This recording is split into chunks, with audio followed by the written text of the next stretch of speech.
ago was when it first hit the screens. In 1994. Just before, or just after I was born, 89 me. The show ran for 10 series, becoming one of the most popular sitcoms of all time, and it scored numerous accolades, including 62 Primetime Emmy nominations. Joining us now in the studio to talk everything Friends and the big anniversary is showbiz reporter Steph Tetchy and my friend as well. Happy Friends-iversary, guys. Yes, today is quite a monumental day for one of the most incredible sitcoms to ever hit our TV screens. That it's on somewhere in the world. There's millions of people around the world who are watching reruns, watching either streaming of Friends, and it doesn't get boring for people. I think, you know, 30 years later, just that it's such a simple concept. 6 New Yorkers just following their lives and their friendships. It proved a hit with loads of viewers worldwide. The casting was super. It was so incredible, and the thing is, these were all fresh faces at the time. It wasn't like they picked like people who were at the top of the game then. And I think it was such a hit with viewers is because they became our friends as well over the years. But obviously today is played with a bit of poignancy because, you know, there is one friend that is missing. And the creators of the show, Martha Kaufman and David Crane, saying that today is a bit fraught for both the cast because of Matthew Perry's passing, and he was known as one of the funniest friends, as most people would describe him as, and so today is kind of marred with sadness. GB News, the People's Channel. Hi there, I'm Michelle Dewberry and I'm going to take a second to tell you all about my show, Dubes & Co. We start off with the issues of the day. We then bring in both sides of the arguments. We get rid of the disrespect. And then you throw me into the mix. And trust me, I'll tell it exactly how it is. And then, of course, the magic ingredient, you at home. We mix it all together and what have we got, in my opinion, the best debate show in town. Monday to Friday, 6 till 7 on GB News, Britain's news channel.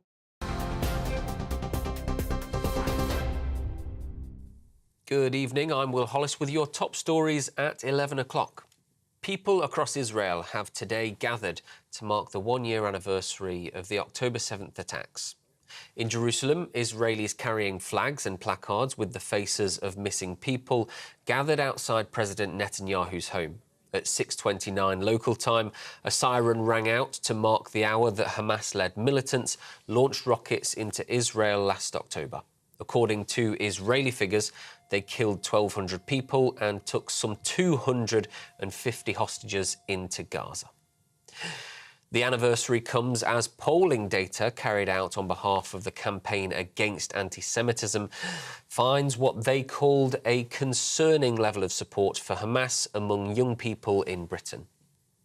The YouGov poll found that 9% of 18 to 24-year-olds in the UK had a so-called favourable view of Hamas, compared to just 3% across the general public.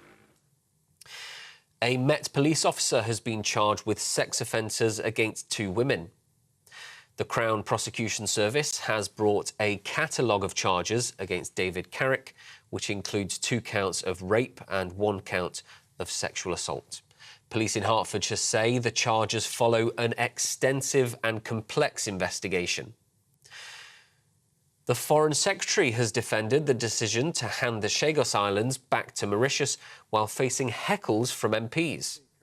David Lammy said the deal does not affect the British sovereignty of overseas territories like the Falklands or Gibraltar, which, as he says, are not up for negotiation. A UK-US airbase will remain on the island under the government's plans. 4 children are in hospital tonight after a school bus crash in Northern Ireland. A major incident was declared this afternoon when the bus with 43 pupils was coming home from college and overturned in a field in County Down. Police are investigating the cause of the crash. A GP has been jailed after a string of indecent assaults against 7 female patients in Berkshire. Dr Stephen Cox has been sentenced to 22 years in prison at Reading Crown Court. Cox was found guilty of 12 counts of indecent assault between 1988 and 1997. And lastly tonight, Emily Cissy Houston, mother of Whitney Houston and Grammy Award-winning artist in her own right, has died at the age of 91. The musical giant, who had performed with the stars like Elvis Presley and Aretha Franklin, died at home in New Jersey while receiving hospice care for Alzheimer's. Our hearts are filled with pain and sadness, a statement from her family has said. Those are your latest GB News stories. Now it's time for Headliners. For the very latest GB News direct to your smartphone, sign up to News Alerts by scanning the QR code or go to gbnews.com/alerts.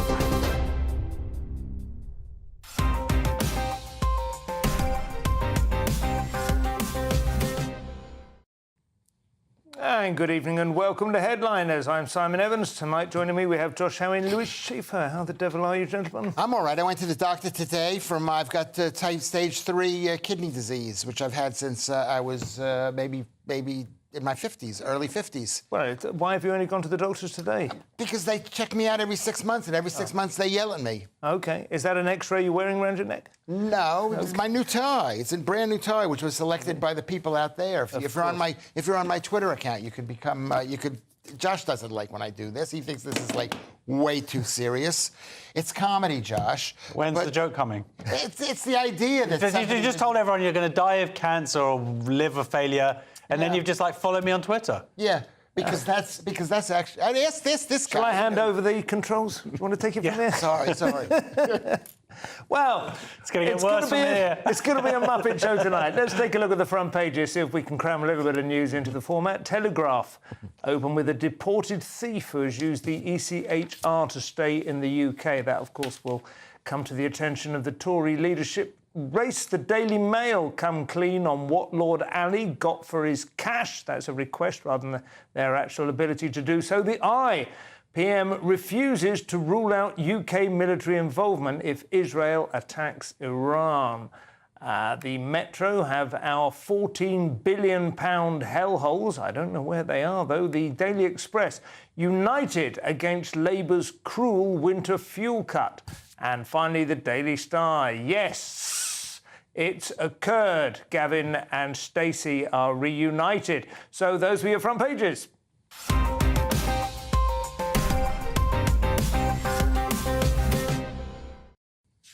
So we will start up with the Daily Telegraph, Lewis, which has most of the day's news on its front page, of course, but in particular we have this ECHR outrage. Yes, a deported thief refuses ECHR to stay in the UK. And this is in the Telegraph, which is a very good newspaper, I guess. It's about the same as all the others. But this is £3.50. So when you pay the most for any newspaper. Maybe the Financial Times you have to pay more. But here's a guy.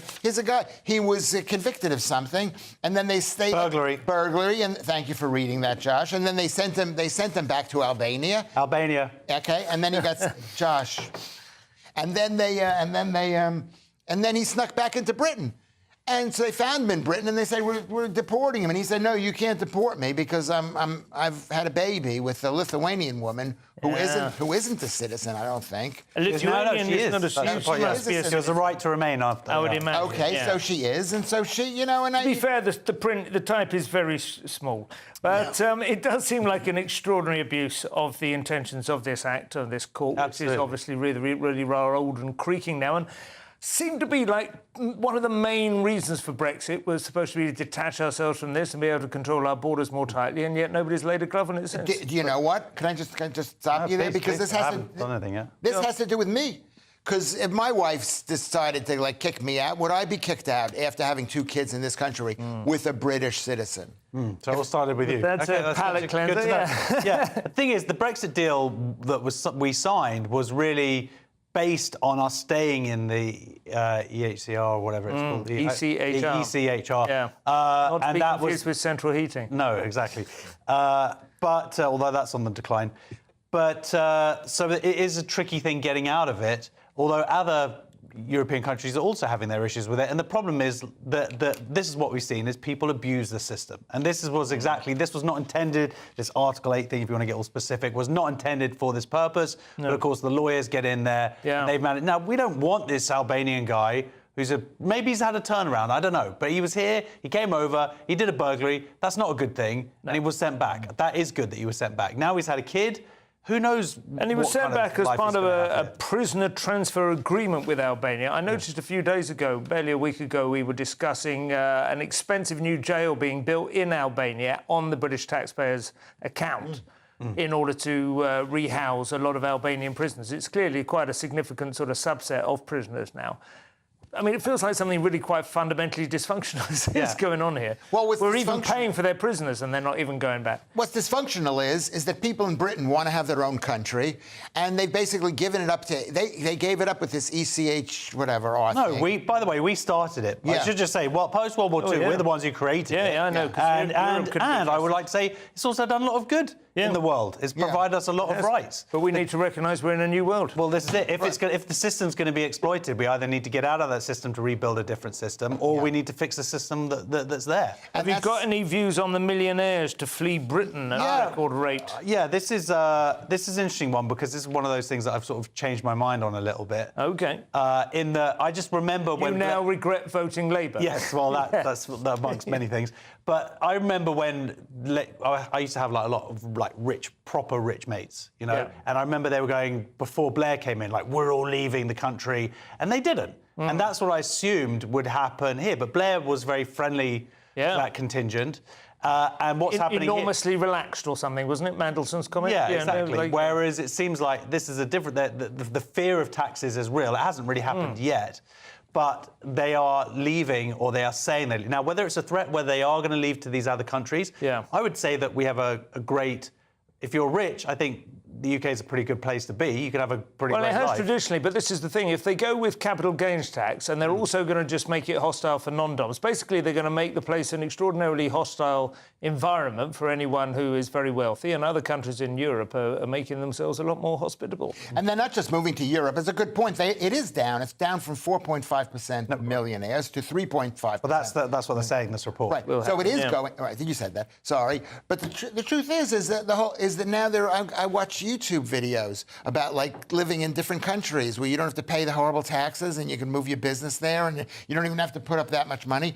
And the place is becoming not that... Well, that's the thing. Yeah, you're right. Sorry, just 20 years ago, we had a lot of good stuff here. Now you can get Primark anywhere. Yeah. So they don't. That's the other. There is one quite important story. There's quickly with it if you can. Quickly. The whole Chagos Islands, whatever you want to call it. It seems like it was Biden who actually pushed all that to happen and basically said, Keir Starmer, you want to keep a special relationship, you better sign that deal. That's a very interesting take on what's been happening over the last few years. And they've jumped the gun there a bit, considering that Biden's gone and there's no guarantee that Harris will be in his place for forever. Yeah, he probably doesn't remember saying it. We have a quick look at the eye, Josh. Yeah, PM refuses to rule out UK military involvement if Israel attacks Iran. This is a good thing. You should never rule anything out. I don't think Israel's necessarily asked for any involvement at this point, but the fact is Israel's fighting a war on 7 different fronts. Behind it is Iran, and I believe that is a fight for peace in the West. So you'd actually quite like to see us go to war with Iran, is that what you're saying? No, I think that certainly let's not rule it out. I think that it would be a silly thing to do. He has providing a contradictory message. He's saying we support Israel. He recognises it seems like the danger of Iran to the West and its proxies all over the place. But then at the same time, there's been a withdrawal of these weapons licenses. It's like you can't please everybody. And hopefully he's now going to actually just fixate on one thing. What about the Times, Lewis? We have the number 10 crisis that's bigger than grey. Then bigger than grey.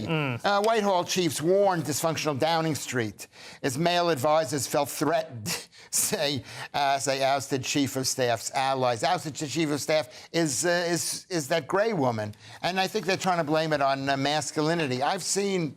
As I've said, yes, minister. It's a very masculine place, and they're trying to blame it on masculinity. No, it's just it's the battles that take place inside politics. Government. It's politics. Of course, it's usually pretty rough, isn't it? Morgan McSweeney is going to be replacing her. It seems that he is considered to be quite a player. I don't know very much about this tier of I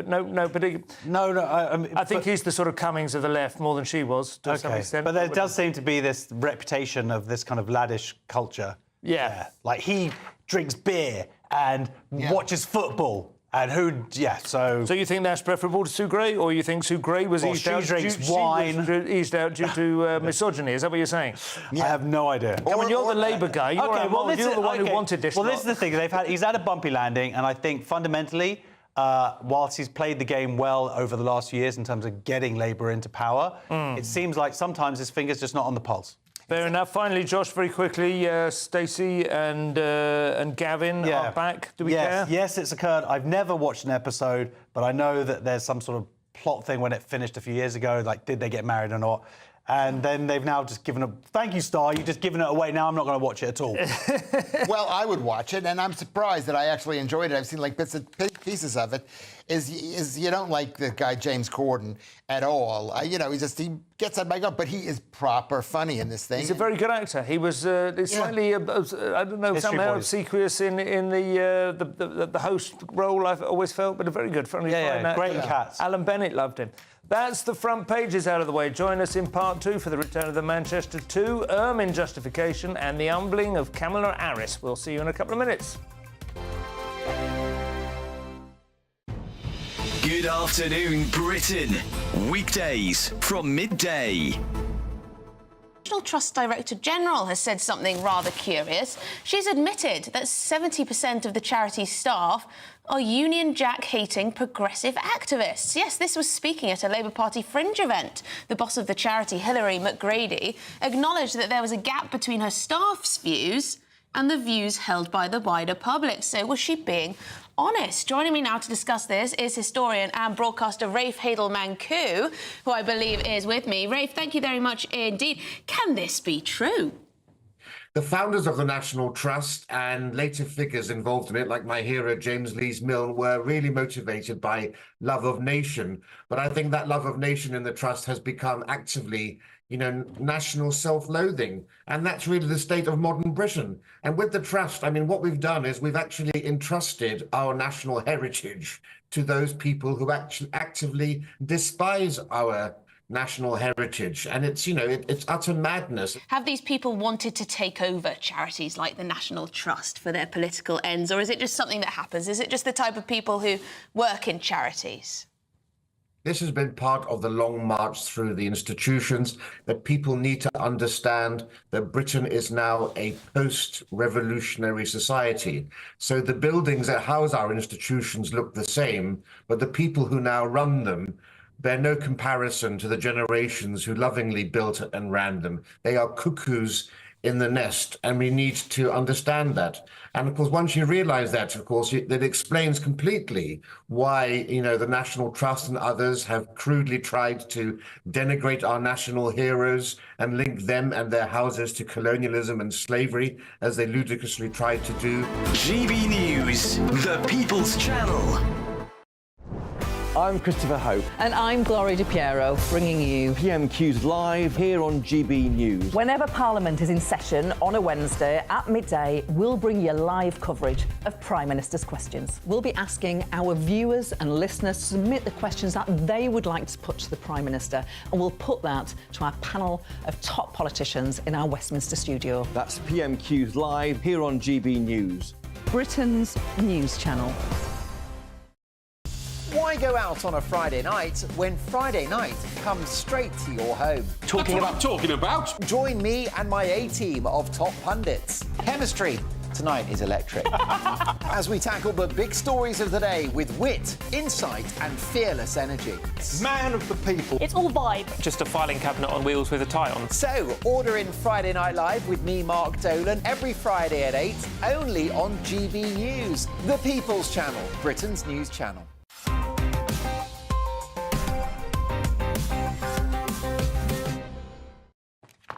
And welcome back to Headliners. I'm Simon Evans, still contractually obliged to be here with Lewis Schaefer and Josh Howie. So, Lewis, let's start with Tuesday's Telegraph and a case that once I suppose the authorities were hoping would rust away in the long grass. Yes, but there's video. This is in the Telegraph, which is £3.50. Story number 5, Reform plans private prosecution of men in Manchester airport fight with police. You remember that fight where there was two guys and there was beating and then this woman got slashed in the face. It was like horrible. It was like actual punching and fighting, and the guy got kicked, and they didn't do anything to the. So what happened is they didn't do anything to the two brothers. And so Nigel Farage and the other Reform people are saying they want to have a private prosecution against these guys if the government doesn't do anything, if whatever the CPS, whoever these people are. And I don't even know what that means with a private prosecution. We don't have that in America. You have a civil suit. Like when they sued OJ. Yeah, they got... But it costs a lot of money. And they're basically trying to force the CPS's hand, and they're trying to draw attention to this case because it is ridiculous that nothing's happened, regardless of the culpability or not of the police officers involved and what actually happened. The fact is, everybody has seen footage of these men repeatedly beating, I think 11 times I counted, one guy punching the male officer, then the other guy, you see him like basically knocking out this woman, this female police officer, and you see her, you know, getting this broken nose. The idea that there's some sort of, there's just no excuse for it. No. What is a... Can I and they're still continuing to press with the disciplinary action against the police officers involved. Or they haven't come to a conclusion yet. Okay. And again, you but go... they haven't, certainly haven't... Yeah. No, yeah. What is a private prosecution? It's basically like the same like a public one, but it's private. There you go. Great insight. Yeah, and you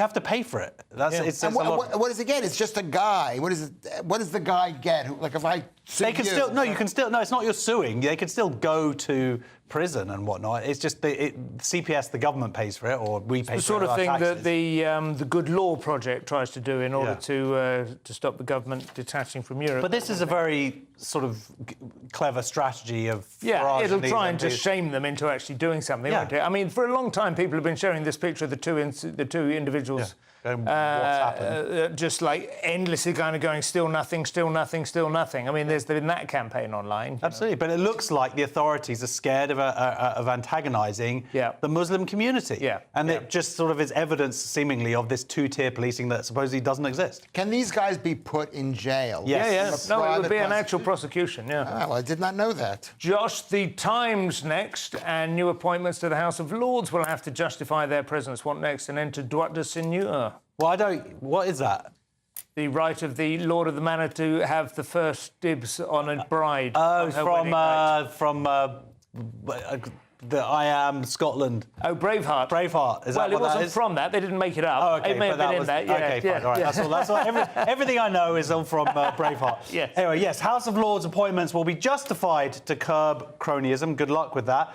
It's one of those things, again, that seems somewhat amazing that people can just have these positions, lifetime positions in the House of Lords, and sort of seemingly they don't have to be given a reason to do so or shown that they have an expertise. I happen to know a member of the House of Lords, Baroness Fox. She's on it. She's very clever. She's in there. She's up making these arguments. She's in the hen house. Yeah, and she's making these speeches, holding the government in the present day, whether Labour or Tories, to account. I mean, I feel it should be like receiving a medal, like the VC or something. You have to have a citation. It's explained what you did. You know, this man charged a machine gun nest and took it out with 2 grenades and sheer courage. You know, and you have to. It has to be explained in some detail what you've done. And that you're going to contribute to that house. And if it's an OBE, it's a couple of lines, and if it's a VC, it's a couple of paragraphs. And then what happens? That means somebody else, some government person who's also been appointed by somebody else who's been appointed to this board decides who goes in there. The whole system here is completely rotten. Somebody doesn't have a position in the House of Lords forever because the House of Parliament, the Commons, right?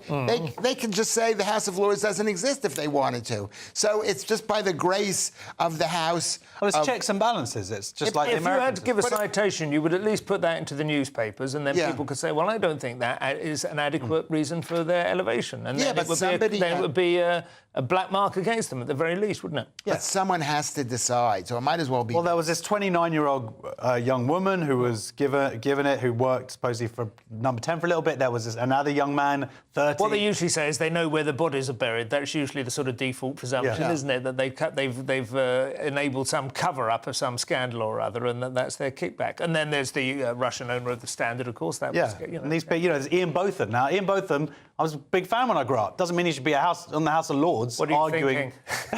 What does the Constitution of Britain Guardian now, Lewis, and the US election will move on to the side of the Atlantic, the Constitution you're comfortable with. It's addressing the vexed issue of whether a childless woman can ever be truly humble. Yes, I think this is a horrible story, basically, because there's a lot of horribleness going on right now. Harris, who's the appointed president of the United States, hits back at the Republicans' remarks about her lack of biological children. And so she was kind of insulted by Sarah Huckabee Sanders, who once worked for Donald Trump, who's now the governor of Arkansas or something. And so she says she's got kids and it keeps me humble. What is keeping... what are her names? Kamala Harris humble. Yeah. Nothing's keeping her humble. Certainly. Yeah. Forgetting her name. Well, whatever. Who is she? She's not even the... You know what it is? She's like number 2 in The Prisoner. You're a huge Prisoner fan, are you not? Are you? You're a huge... No. She's not... I mean, I found it slightly odd. They say Kamala Harris has no biological children. That's odd for a start. She has no children. You don't need to say biological. Yeah. She has no children. She married a man who has 2 basically now grown-up children. They're 25 or whatever. And the other one, Sarah Huckabee Sanders, seemed to be saying that she has actual kids. She's about 40, Sarah Huckabee Sanders, and she comes home and the place is a mess and her kids, you know, give her lip. I don't think it's necessarily a question of whether you've biologically given birth. It's more a question of a certain age. I mean, if Kamala Harris had children, they would now be 40, or 30. You know, wouldn't be like... Do you know what I mean? It's kind of slightly weird. Well, also the point that she's making, like, humble. I don't know if kids make you humble. They make you tired, and they give... There is obviously stuff that you experience as a parent that you wouldn't necessarily otherwise... maybe as a step-parent you would. That's what Kamala's say. But it seems like that it's sort of backfired, and this Huckabee is saying, no, I didn't mean it like that. I was just saying she's not humble, and she's admitted she's not humble. Do you remember this happened with Theresa May? And Angela Leadsom, I think her name was, the Tory, when they were in that Tory race for Tory leader that Theresa May eventually won. Yeah. Angela Leadsom made a remark to the effect that Theresa May had no children, and then that kind of left you as a certain kind of person, which wasn't necessarily... It feels like it's just like simmering in the background a lot now in political discussion. Well, because... I'll tell you why it's simmering. Because those are the 2 teams. One team is family, country, and community. Family, community, and country, whatever it is. Yeah. Which is the Reform Party, which is that group, which is MAGA American, which people chanting USA. The other side is let's kill our children with abortion, and, you know, let's not have children, and let's, you know, whatever. If we have children, we can have... Depopulate. Yeah. So that's what the 2 Do you think teams... she's trying to suggest that Kamala Harris is actively in favour of... She was speaking to her home team. Yeah. And remember, the other team, the team of all these women who've basically given up their lives to work and to fool around during the weekends, or during the week, too, are not on that team, and it's going to hurt their feelings. There's a lot of hurt feelings today. OK. Josh, haven't heard much about the Belt and Road lately. It's back in the Times now, for unfortunate reasons. Yeah, Chinese workers killed in backlash against Beijing's Belt and Road. This is in Pakistan, and it seems like there's something called the Baloch Liberation Army, who want independence for Balochistan, which is the largest and most poorest and the least populous province in Pakistan. OK. So the Belt and Road, for people, China... Where is it roughly geographically? In Pakistan. OK. And but geographically, it is very important because at the moment, I read this book. I read a whole book, and I think it was called The Power of Geography. And the idea is that China is kind of strangled by the Chinese. Prisoner geography, yes, thank you. I couldn't even remember. But they were sort of strangled by geography in that they can't get any raw materials to them unless it goes through the Straits of China or Chinese Sea or whatever it is. Threading its way through American aircraft. So China has invested billions in this route, which can bypass that. And also it builds kind of soft power across that part of the world as well. Yeah. It's the old Silk Route, isn't it? I mean, it's well established, thousands of years old and so on. This is Marco Polo and Kandahar. But unfortunately, you know, these Chinese people have been have been blown up, and there's been various terrorist attacks. And I think that it's going to be an interesting clash of civilizations here, where you have a very, shall we say, terrorist-prone Pakistan. Possibly. I will say this, though, and perhaps this is a bit callous, but I don't think China will be remotely discouraged by this kind of level of terrorist activity. They basically probably write off a certain number of Chinese workers per mile of Belt and Road anyway, and I suspect. Yeah, and if they're not being killed by Pakistanis of some kind, they're going to kill them themselves. I know, you know, the truth is that that every country is a prisoner of geography. Britain is, every country. Well, that's why you got a whole book out of it. Not America. Yeah. America's not. Yes, it is. Lewis, we have just time to do one last story in this section. A huge relief here in the studio as Reeves confirms she will not be placing any of the burden of the coming budget on the public sector. Yeah, did she say that? No, she didn't say that. Reeves opts. She didn't say that. Reeves opts not to raise tax on pension contributions in the October budget because so she's saying we're not going to because the public service unions, their pensions are so high that they don't want to be taxed even more, and they are taxed. People, they do pay tax. Is it too late for me to sign up to become a member of the police force or something? No, we really messed up. Yeah, really messed up. It didn't look like so much fun when I was in my 20s, but my goodness, they're raking it in. They Because they absolutely get picked the right horse. £50,000 tax-free, I think. Time for some messages from our sponsors now, whereafter we will be exploring the new record high in Saudi Arabia and how to work out your statistical odds of being gay. We'll find out in a couple of minutes. Evening. Welcome to your latest weather update from the Met Office. Here on GB News, further heavy showers to come this evening. Some places seeing some thunderstorms and some gusty winds too. The reason? Low pressure just sitting to the west of the UK. Not really moving very far, but spiralling around it. These bands of showers drifting northwards. Some very heavy downpours at the moment for South Wales and South West England. We do have a Met Office yellow warning in place. Those downpours head across the southeast. They'll be easing a little, but still turning up some heavy showers over East Anglia, the Midlands, North Wales and Northern Ireland by the end of the night.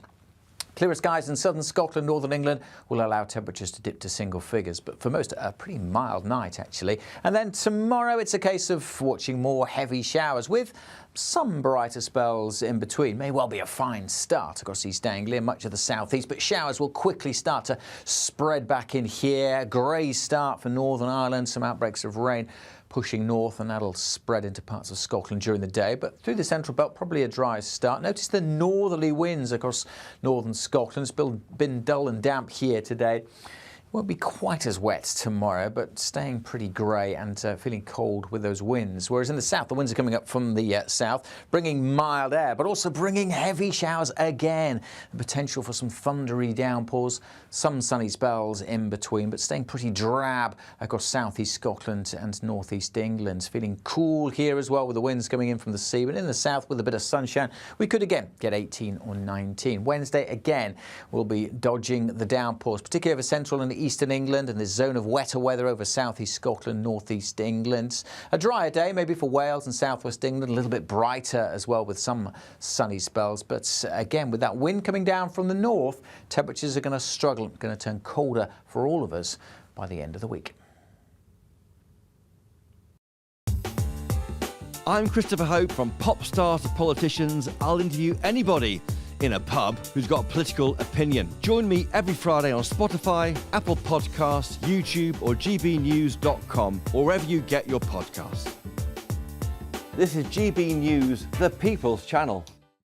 Weekdays on GB News. Wake up to breakfast every day from 6 a.m. Followed by Britain's newsroom at 9:30. At noon, it's Good Afternoon Britain. Followed by Martin Daubney from 3 p.m. Only on GB News, the People's Channel, Britain's news channel.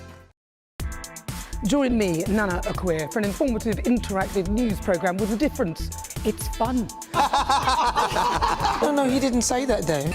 I'm so surprised. I think there's an element of truth to that. Join me from 3 p.m. every weekend, only on GB News, Britain's news channel.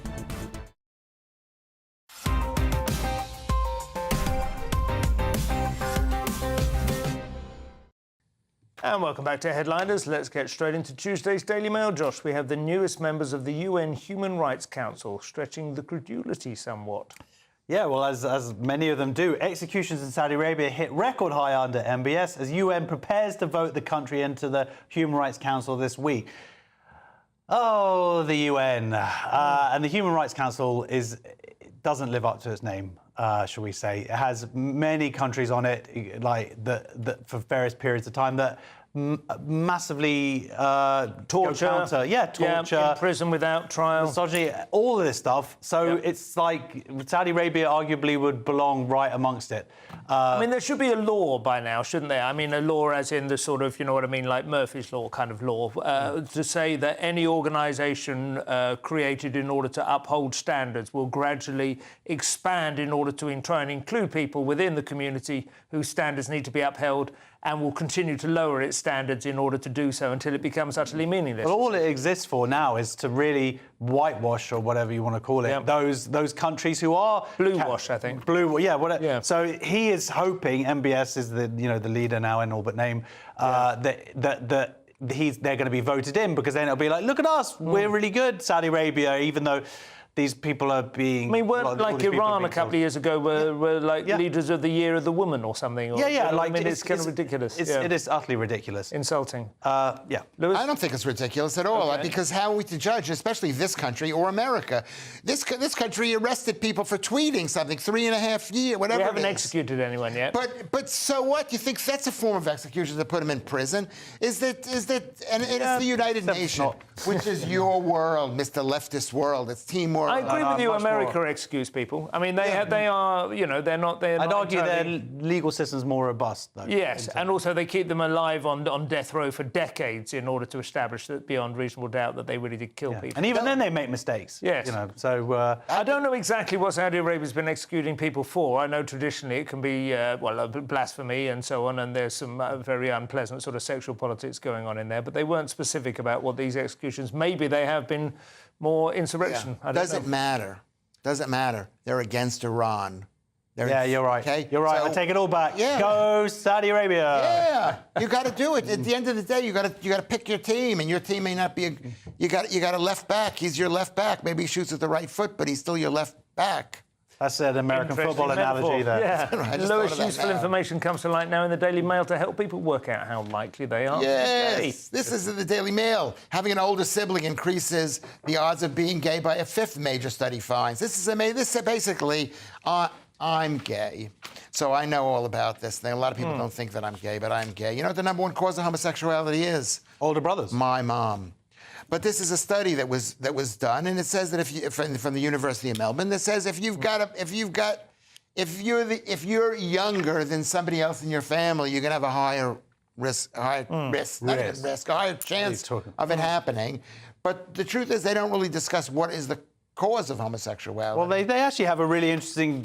I've never heard this particular theory before, which is that if a woman has a baby, is a boy, it releases certain chemicals those chemicals will affect the hormones will affect the next child that's born. Releases certain chemicals in her womb. In her womb and in her bloodstream. Okay. That then will pass on to the next fetus. Right. And so on. So the more there are more of these chemicals, that's the idea. And maybe it's about trying to... So this isn't just testosterone. This is something more... No, but this might be what makes people have a boy and then a girl and whatever, that, like, how it affects that. Okay. So that it could well be something to do with that affects then but it is a male fetus or whatever. It's very interesting. Here's a more reasonable explanation what happened. Is the first child gets all the mother's attention. She loses the affection of the father. The father loses the affection for the mother. She turns the affection on the second child, and the second child suffers from too much mother syndrome. This is what you had, you feel, the mother love. This is what I had. I was a second. Because that was what Liberace sued the newspaper columnist for, saying that he didn't actually use the word homosexual or gay or whatever. He just said mother love. Mother love. That was supposed to be a euphemism for being gay, and Liberace successfully sued him. Did I just say that now? You said mother love, yeah. Yes. And you have something of the Liberace about yes. it now that I had a lot of fake hair. My mother once sent me 17 or 18 Valentine's Day cards. 17 or 18? I think it was 17. That is excessive. I think that's a bit excessive. Evil old man now in the Mirror, Josh, destroying a Jewish memorial. This will upset you, I expect, for the obvious reason, but I am also concerned that he is 58. Is he 58? Yes, he's been arrested. Oh, he has been arrested? Yeah. Oh, wow. An old man. He's been arrested and they called him an old man. Well, he looks old in this younger than me. footage. I think we actually have the footage. It's pretty incredible. This is in Brighton. It's less than a mile from where I live. Yeah, okay, fine. Yeah, so this memorial was put up by some people who have family. His cousin, I believe, is one of the hostages. Now there's about 101 hostages left. And this guy here, you can see. I mean, the thing is, it's not just like he's really getting into it. I mean, this is like he looks really mad, doesn't he? He's utterly disgusted by the fact that there are these Jews. And the nice bit about the only positive is that this guy, you can see they're stepping in to stop him and challenge him, going, what? But we've seen this over the last year. Obviously, today's the anniversary, but you've seen people ripping up these posters of babies going, how... And you're like, this is a baby, like, in a tunnel somewhere, and you're destroying it. So, yeah, I'm really glad that they've found this guy. I don't know if he's, like, a left-wing crank or a Nazi or a Islamist or whatever he is, but he is obviously a wrong un. I'm glad they've captured him. I hope they send him to jail for the 1 week he'll get, if that. He's been sent to jail already. No, I hope he does. He's just been arrested in the last 24 hours, but it's good. It is good that he's been arrested and that they've acted on the... I mean, I have no idea why he might have been doing that. He didn't look like he was particularly allied to the opposite cause, did he? He just looked like a mad old crank. He looked like the Harry Enfield character Well, they're in very his golfing jacket. They're very left-wing down there, and that's the other side of it. But on the other hand, he is 58 years old, and he probably has a very high-carb diet. You can see he was a bit. You can see the way he was walking. He suffered from type 2 diabetes. He probably had gout. His feet were hurting him, and he was having a bad day. And I would just like to see him described as an evil man in this prime of life. Lewis, a story about education standards slipping in the Telegraph, but I'm afraid I didn't read this through to the end, so... Yeah, I'm glad you didn't, because it was unnecessary. It was a joke, Lewis. Oh, sorry. It's a joke. Oh. Because I'm like, it's been a horrible show. You've been, like, so on my case, Josh, the entire show. I have not. Don't blame me for your inadequacies. The people can Important feel story. Let's just have a look at the story. State school... This is in the Telegraph. £3.50. State school pupils struggle to read long books, Oxford professor claims. He says that's why they're having problems at Oxford and the elite university, this guy, Jonathan Bay. The truth is that no one's reading long books. People didn't read long books 150 years ago. They were basically invented 200 years ago. What was the first long book? Was one of the Jane Austen books. They weren't even long books. They were maybe they couldn't even read 150 years ago.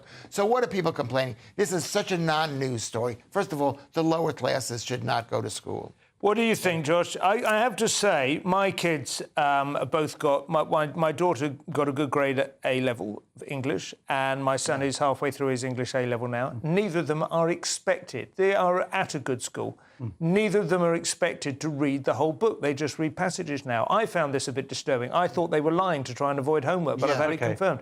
It seems to have gone. The whole idea that you read a book from beginning to end is gone. I just watched the film. That's the way to do it. But no, it is a problem.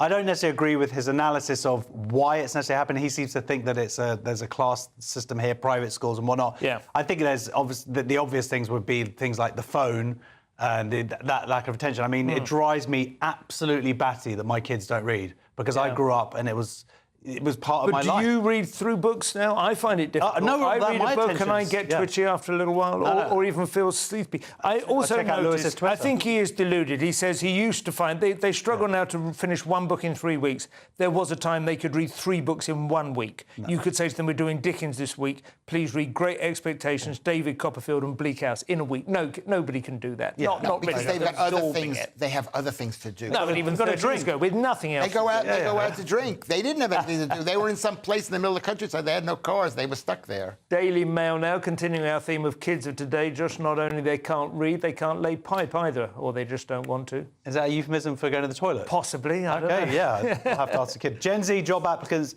now so lazy they're getting their parents to contact employers to try and get the... Don't touch my hand, please. Well, your hand is in my section. No, the line is there. Just don't... And it was right here. That's you're so soft, your hat. Is that the meat? Is that... Anyway. Yeah. Trying to contact employers and get them to... Look, basically, a plumbing boss has said that, and it is pretty insane, is that parents are now contacting him and say, would you give my child a job?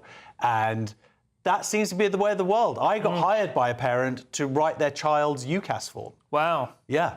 You are the new Chat GPT. Yeah, well, now... That is the thing that's going to replace it. But I've had a chat with a dad next door recently, and a mutual friend of ours whose son is a bit older, and he was saying he is, like, still writing his job applications. We had this exact conversation. Really? I think maybe you've been listening to LBC, but it's the son is nearly 30, and and it just so happens he And he still live at home?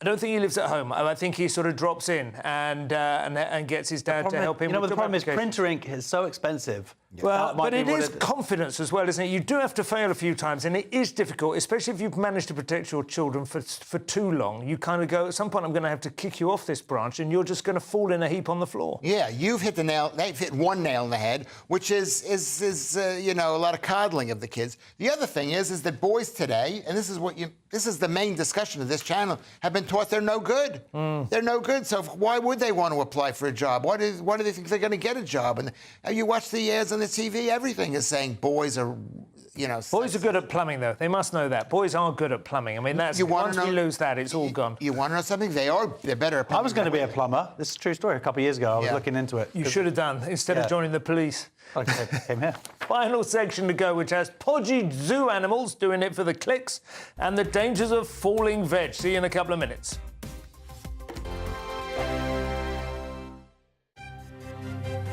GB News Breakfast. Every day from 6 a.m.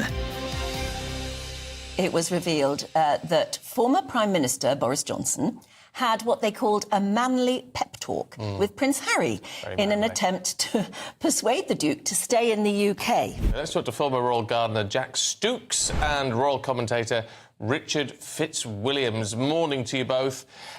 Richard, what do you think? Do we need to forgive and forget?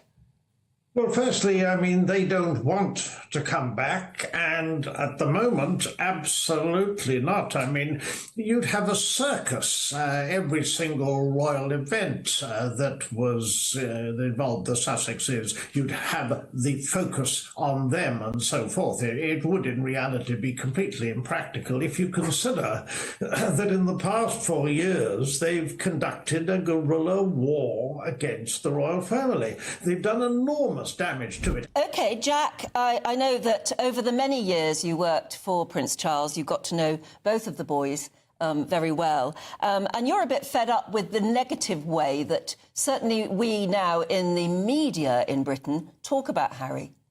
What have they actually done that's been so awful that Britain can't let them come and go as they please? All they've done is be themselves. So Harry chose to marry Meghan. You know, everybody has an opinion, and completely everybody's entitled to that opinion, like them or loathe them. That's the opinion that people have. But they haven't been given a ban on not coming back to England. So if they want to come back to England, let them come back to England. If they don't want to come back to England, again, they don't need to. It is their lives, and that's what Harry was banging on about at the time. He just wanted to have his life. The People's Channel. This is Britain's Newsroom, where your voice matters. It's just astonishing. With expert analysis and honest opinion, we don't just keep you informed. We bring you unique perspectives you won't see anywhere else. Can't argue with any of that. When the news happens, it happens here. On Britain's Newsroom, weekdays from 9:30 a.m. Only on GB News. In the GB Newsroom, we bring you the news as it happens. With our team of dedicated journalists across the UK, we're ready to keep you up to date with what's happening every half an hour, every single day. Bulletins here on GB News. The People's Channel. Britain's news channel. We're proud to be GB News, the People's Channel. And as you know, we always love to hear your views. Now, there's a new way of getting in touch with us at gbnews.com/yoursay. By commenting, you can be part of a live conversation and join our GB News community. You can even talk to me, Bev Turner, or any of the members of the GB News family.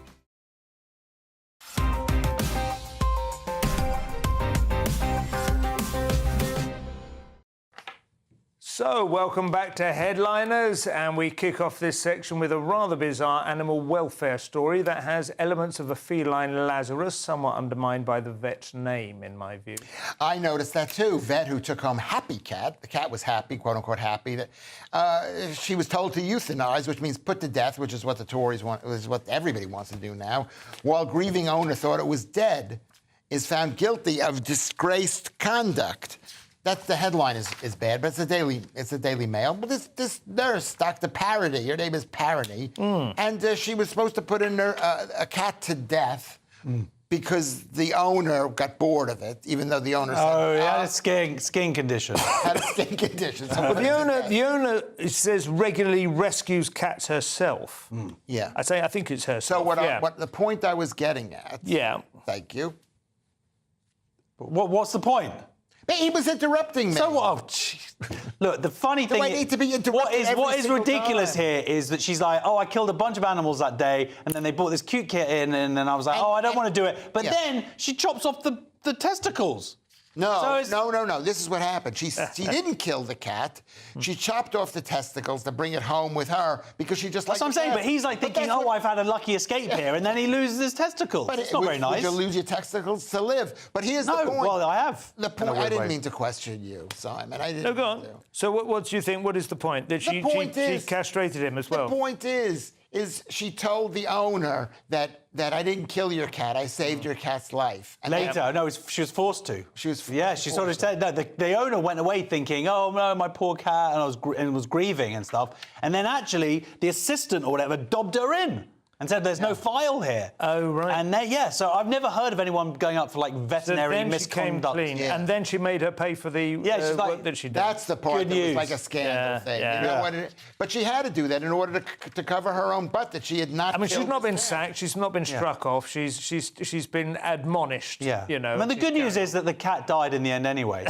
So that. Please don't tweet me. Telegraph now, Josh. Cat Boxers often complain of cauliflower ears, but this is rarely quite this literal. Well, GBNews had an exclusive earlier this evening with the woman involved. Waitrose shopper taken to hospital after cauliflower fell on her head. This is in Bath, Somerset. So this is like the centre of Waitrose. You don't get more Waitrose than Bath Waitrose. I think I agree. And a cauliflower, she's crouching down, and she woke up, she was knocked unconscious, and there was a cauliflower. Now, I personally think she might have been attacked, and then someone went, oh, you know what, I'll put a cauliflower here as like a sort of, as a prop.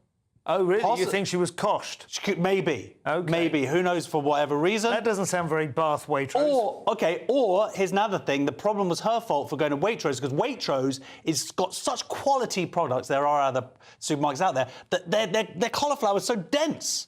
And really, it was her fault. It was frozen. She's saying I was very unwell, I'm still suffering and unable to work. It looks like she's really trying to stretch this out into a serious civil... You know, is that... It seemed a bit odd. It's a scam, isn't it?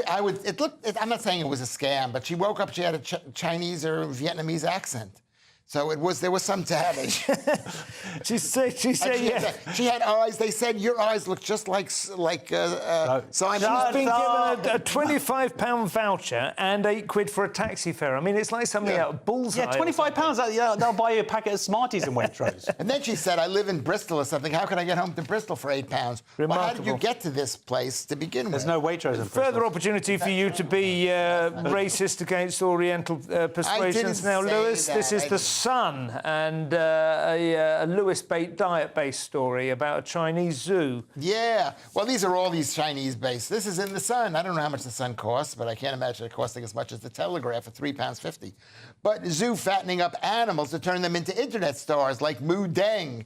I don't know who that is. After pics of big leopard and coma bear go viral. So basically, this zoo's been fattening up people, fattening up the animals, and then people come in to watch it because they love seeing fat animals because I guess they're powerless to attack. There's one of the fat ones. Have they? Is it that they're attracting them to the zoo, or is it they become TikTok stars? I'm trying to. They become TikTok stars, and they say it's. Look at this. I mean, that is arguably that's animal abuse.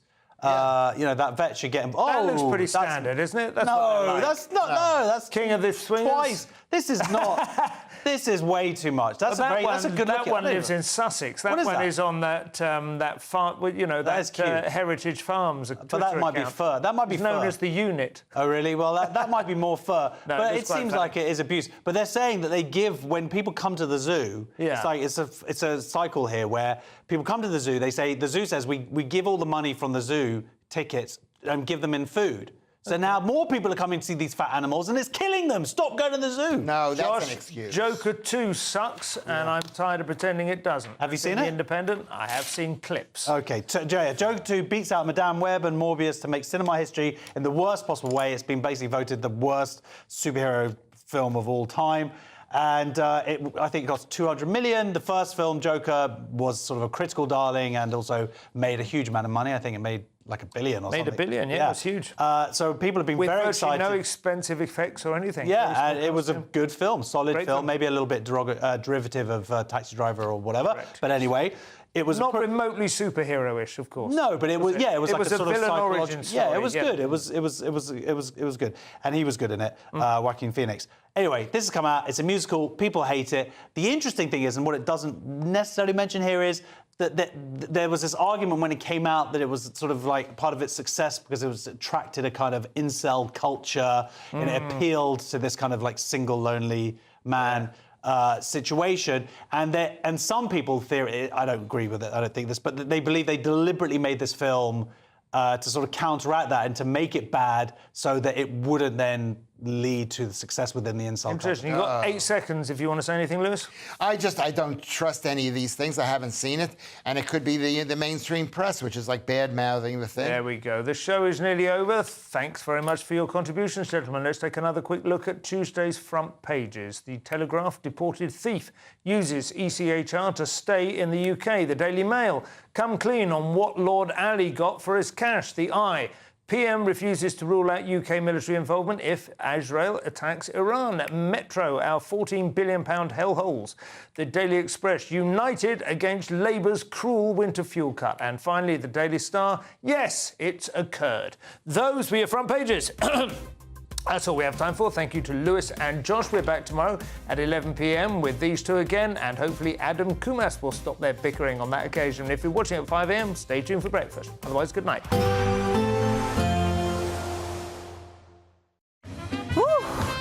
A chilly start will give way to a lovely, warm afternoon. Boxed heat pumps, sponsors of weather on GB News. Evening. Welcome to your latest weather update from the Met Office. Here on GB News, further heavy showers to come this evening. Some places seeing some thunderstorms and some gusty winds too. The reason? Low pressure just sitting to the west of the UK. Not really moving very far, but spiralling around it. These bands of showers drifting northward. Some very heavy downpours at the moment for South Wales and South West England. We do have a Met Office yellow warning in place. Those downpours head across the southeast. They'll be easing a little, but still turning up some heavy showers over East Anglia, the Midlands, North Wales and Northern Ireland by the end of the night. Clearer skies in southern Scotland, northern England will allow temperatures to dip to single figures, but for most a pretty mild night actually. And then tomorrow it's a case of watching more heavy showers with some brighter spells in between. May well be a fine start across East Anglia, much of the southeast, but showers will quickly start to spread back in here. Grey start for Northern Ireland, some outbreaks of rain pushing north, and that'll spread into parts of Scotland during the day. But through the central belt, probably a dry start. Notice the northerly winds across northern Scotland. It's been dull and damp here today. Won't be quite as wet tomorrow, but staying pretty grey and feeling cold with those winds. Whereas in the south, the winds are coming up from the south, bringing mild air, but also bringing heavy showers again. The potential for some thundery downpours, some sunny spells in between, but staying pretty drab across southeast Scotland and northeast England. Feeling cool here as well with the winds coming in from the sea, but in the south with a bit of sunshine, we could again get 18 or 19. Wednesday again, we'll be dodging the downpours, particularly over central and eastern England, and this zone of wetter weather over southeast Scotland, northeast England. A drier day maybe for Wales and southwest England, a little bit brighter as well with some sunny spells, but again with that wind coming down from the north, temperatures are going to struggle, going to turn colder for all of us by the end of the week. Expect a warm front, moving from the kitchen right through to the rest of the house. Boxed boilers, sponsors of weather on GB News. You really could be our next big winner with an incredible £36,000 in tax-free cash in your bank account. But what does it feel like to be a Great British Giveaway winner? So I just text as you do and then forgot about it. Well, I didn't believe it at first. I just thought, somebody's trying to wind me up. You never expect to win something like that. Definitely get you interested. If I can win it, anybody can win it. For another chance to win £36,000 in tax-free cash, text CASH to 63232. One entry costs £2 plus one standard network rate message, or text BONUS to 63232. 5 entries cost £5 plus one standard network rate message. You can enter online at gbnews.com/win. Entries start from just £2, or post your name and number to GB08 PO Box 8690 Derby DE1 9TT. UK only. Entrance must be 18 or over. Lines close at 5 p.m. on the 25th of October. Please check the closing time if listening or watching on demand. Good luck. Why go out on a Friday night when Friday night comes straight to your home? Talking about? Join me and my A-team of top pundits. Chemistry tonight is electric. As we tackle the big stories of the day with wit, insight and fearless energy. Man of the people. It's all vibe. Just a filing cabinet on wheels with a tie on. So, order in Friday Night Live with me, Mark Dolan, every Friday at 8, only on GB News, the People's Channel, Britain's news channel. Good Afternoon Britain isn't just about us. The wonderful thing about this programme is it's about everyone watching. It's an interactive programme. Well, there absolutely is something to see here, and we're going to be talking about it more. Whether it's breaking royal news, Will, please bring us up to date. or indeed a particularly punchy speech in the House of Commons, Very, very curious. we bring it to you live, and then we bring you live reaction as well. That's Good Afternoon Britain, weekdays from midday. Only on GB News, the People's Channel, Britain's news channel. Welcome to State of the Nation, daily plunge into the stories shaping our country. I'm Jacob Rees-Mogg, and Monday to Thursday we bring you the insights, the facts, the truth about how our country is being governed. Because what happens in Downing Street matters down your street. Tune in to State of the Nation every Monday to Thursday, 8 to 9 o'clock. Only on GB News, the People's Channel, Britain's news channel. Mark Dolan tonight is your weekend dose of news, debate and entertainment. This sounds like a wild conspiracy theory. Don't miss my big opinion. Mark meets and my take at 10. Democracy is a funny old thing. And we don't do boring, not on my watch. I just won't have it. Let's go and get another glass of that bubbly. You've earned it. That's Mark Dolan tonight, Saturday and Sunday, 9 to 11, only on GB News, the People's Channel, Britain's news channel.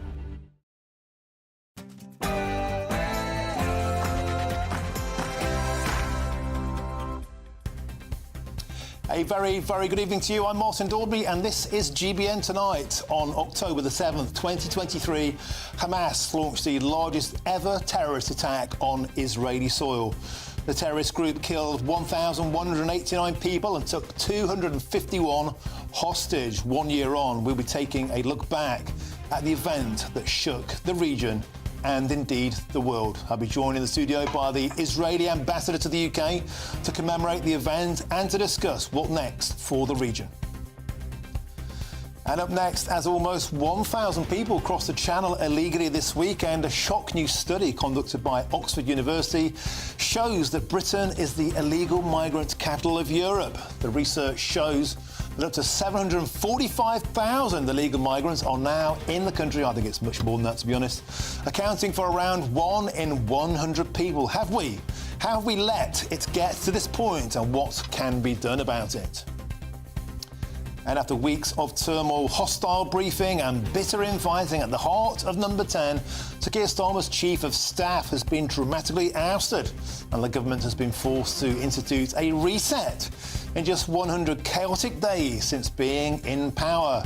We'll be discussing what exactly has happened and why it matters for you. All of that and much more on GBN Tonight.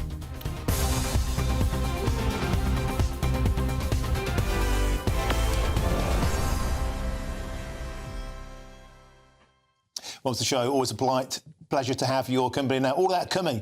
Please get in touch with your thoughts on all tonight's topics. And, of course, you can do that by visiting gbnews.com/your say. But first, though, here's your news headlines with Will Hollis.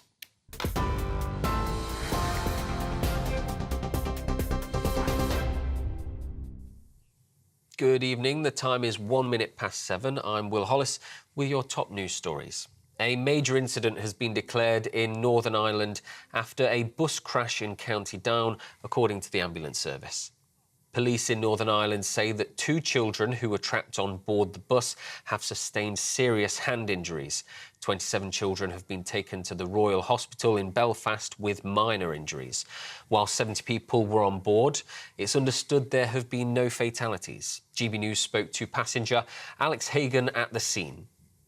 The bus starts wobbling a wee bit, and everyone gets a bit, weary, a bit scared, and then we go down a bit more, and the bus just topples over, and I can't remember what happened in between, but it was like I woke up, and I climbed up one of the seats so everyone under me could get up, and I looked under me and everyone else was freaking out, screaming.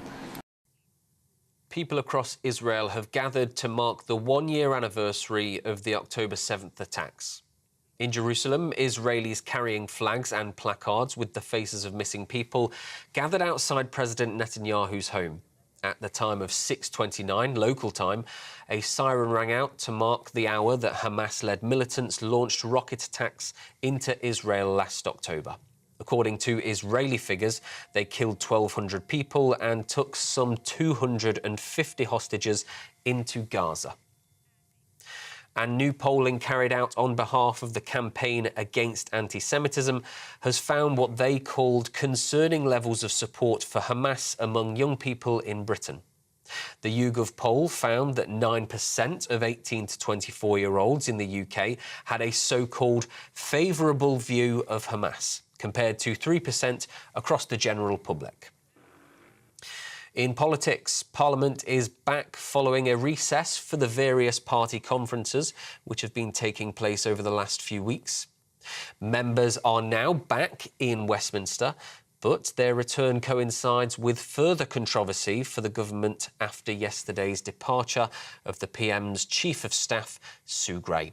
Sir Keir has since reworked his inner team, with the leader of Labour's general election campaign, Morgan McSweeney, taking on the top role instead.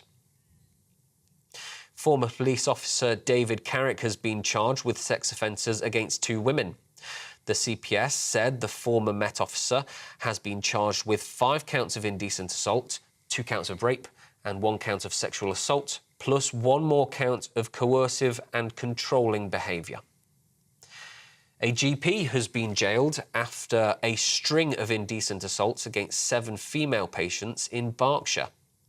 Dr. Stephen Cox has been sentenced to 22 years in prison at Reading Crown Court. Cox was found guilty of 12 counts of indecent assault between 1988 and 1997. The jury was told he made patients undress unnecessarily and touched their breasts without gloves.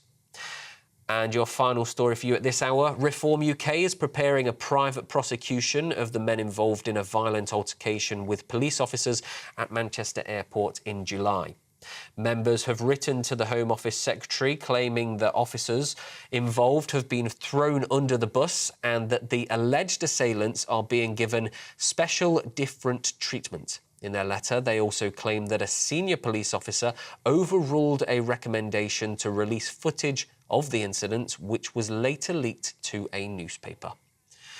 At just past 7 o'clock, those are your latest headlines, and I'll be back in an hour with many more. For the very latest GB News direct to your smartphone, sign up to News Alerts by scanning the QR code or go to gbnews.com/alerts.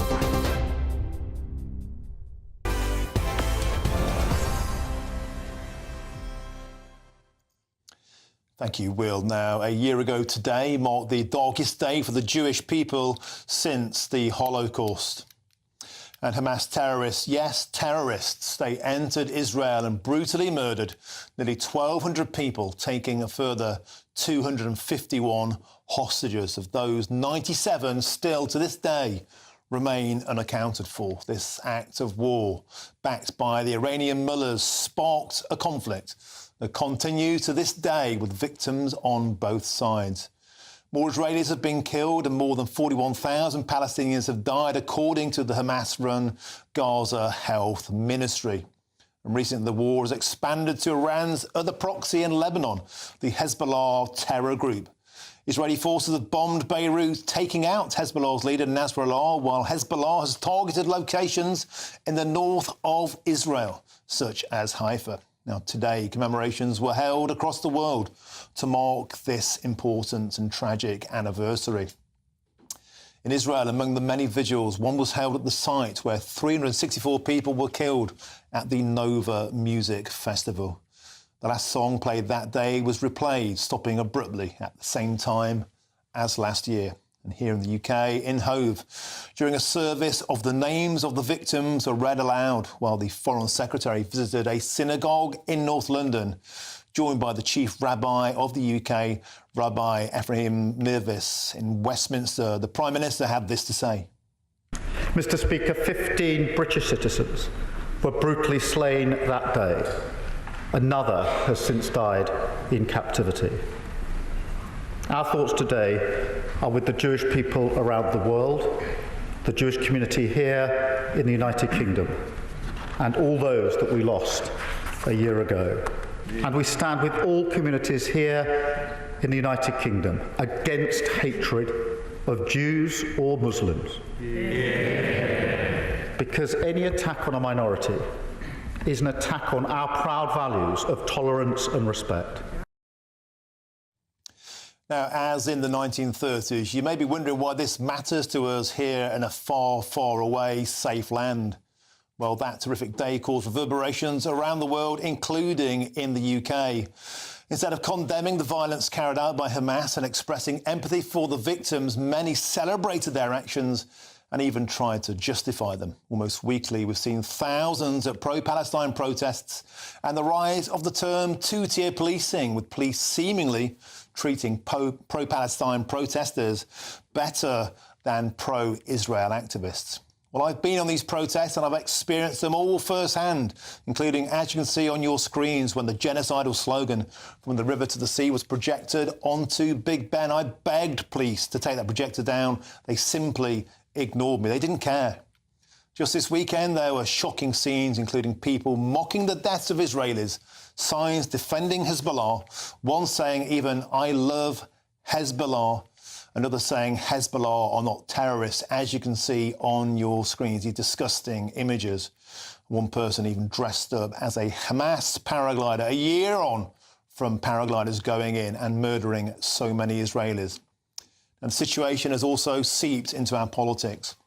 In May, during council elections, a Green Party councillor who won a seat shouted Allah Akbar, claiming his victory was a win for the people of Gaza. In the July general election, Labour lost several previous strongholds to independent candidates campaigning solely on the pro-Gaza vote. Nigel Farage had previously warned that the war in the Middle East had led to sectarian politics in this country. And astonishingly, today, polling reveals that 9% of 18 to 24-year-olds have a favourable view of Hamas, compared to just 3% of the general public. Now, we also learned that anti-Semitic hate crimes have overtaken Islamophobic incidents for the first time in the UK, and even on today, that significant and important, unforgettable anniversary and milestone, the pro-Palestine lots just cannot give the Jewish people a day of mourning. They were seen outside a university in the UK chanting "From the river to the sea." And this is why it matters to you. Do we really want this poison anymore in our country? Well, I'm delighted to say on this momentous day, I'm joined in the studio by the Israeli ambassador to the UK, Zippy Hotovely, who joins me Good evening, in the studio. Martin. Thank you for having me. It's an absolute delight to have your company. Can we start, Zippy, for starters, by looking back on that day a year ago today? I was on the news desk as it broke. It was just an incredible situation, seeing those paragliders going in and then the videos as they emerged. The horror began to emerge, and still to this day, a year later, those images haunt us. Tell us your reflections on that day. Well, I was in Israel with my family. It was a Jewish holiday. It was supposed to be a very festive day. The 7th of October changed Israel forever. I don't think there is even one Israeli that will say his mindset, his life will be the same after what we have experienced as a nation. The barbaric attack from Hamas came from the same ideology that driven the Nazi regime back then in Germany. It's a genocidal ideology that doesn't want the Jews to exist. It's as simple as that. This is anti-Semitism in its highest level, that they don't want Jews to exist in their homeland.